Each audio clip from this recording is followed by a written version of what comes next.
আসসালামু আলাইকুম রহমতুল্লাহ। বিগত 3-4 দিন যাবৎ বৃষ্টি, এই জন্য আমরা চারার কোয়াগুলো এনেছিলাম এবং রোপণ করতে পারিনি। অবশেষে আমরা আজকে লেবার নিছি সকাল থেকেই, এবং মোটামুটি যে গর্তগুলো ছিল, গর্তের মাটিগুলো ভিজা ছিল। তো আজকের রোদে মোটামুটি অনেকটা জো আসছে। জো বলতে যে জিনিসটা বোঝানো হয় সেটা হচ্ছে মাটিটা অনেকটা একটু ঝরঝর, একটু শুকনো শুকনো, মোটামুটি একটু হালকা ভিজা ভিজা ভাব আসে। এই অবস্থাতেই যে কোনো গাছ রোপণ করলে ভালো হয়। সেক্ষেত্রে প্রথমে আমি দেখিয়ে দিচ্ছি, একটি কোদাল দিয়ে মোটামুটি গর্তে কূপ দিয়ে মাটিগুলোকে উলটপালট করে মিক্সার করে এবং হাতের সাহায্যে ওনারা করতেছে, এটা আরও ভালো। কিন্তু এক্ষেত্রে কাজটা একটু এগোয় কম, তারপরও হাতে কাজটা ভালো হয়। মাটিগুলো সুন্দর করে মিক্সার করে কলার কোয়াগুলো মোটামুটি ভিতরে গেড়ে তার উপরে কমপক্ষে 3 থেকে 4 ইঞ্চি বা এর বেশি যদি মাটি দেন সেক্ষেত্রে সমস্যা নেই, কারণ এই মাটিগুলো ভেদ করে আবার পরবর্তীতে চারাগুলো বাইরে বের হতে পারবে। এতে কোনো সমস্যা হবে না। তো সেক্ষেত্রে আজকে চারা রোপণ হয়ে গেলে মোটামুটি যদি কালকের ভিতরে বৃষ্টি হয় ইনশাল্লাহ, সেক্ষেত্রে গাছের জন্য খুবই ভালো। এবং যদি বৃষ্টি না হয় 2-3 দিন, তাহলে পানি দিতে হবে। পানি না দিলে সেক্ষেত্রে দেখা যায় গরমে একটা ভাপা হয়ে সেখানে কোয়াগুলো নষ্ট হয়ে যাওয়ার সম্ভাবনা থাকে। কারণ এখন তো মোটামুটি কলা রোপণ করার সিজন না, মোটামুটি আনসিজন, এবং 12 মাসই করলে চাষ করা যায়।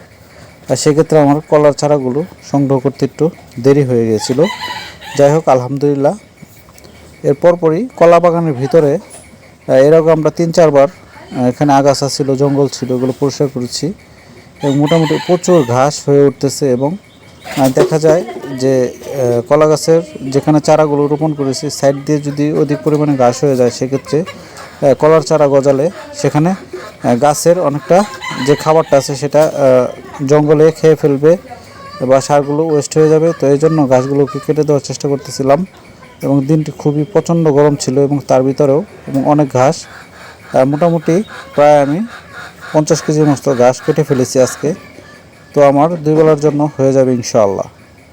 এবং চিন্তা করতেছিলাম যে এবং এটার কয়েকটা সাইডে বেড়া দিতে হবে, তা না হলে দেখা যায় অনেক সময় ছাগল আসে, গরু আসলে মোটামুটি এগুলো নষ্ট হয়ে যায়। এবং পরবর্তীতে ছাগলে যদি যে মাথাগুলো খেয়ে ফেলে কলার ডোগাগুলো, সেক্ষেত্রে গাছগুলো আর তেমন একটা হয় না, এটা আপনারা জানেন। এবং গরু যদি আসে, কারো গরু যদি ছুটে এসে পড়ে, সেক্ষেত্রে দেখা যায় যে গরু যদি পাড়া লাগে, সেক্ষেত্রে কোয়াগুলো নষ্ট হয়ে যাবে। তো এই দিকটি বিবেচনা করে খেয়াল করে আমি আল্লাহর রহমতে এগুলা জালি দেওয়ার নেট দিব ইনশাআল্লাহ।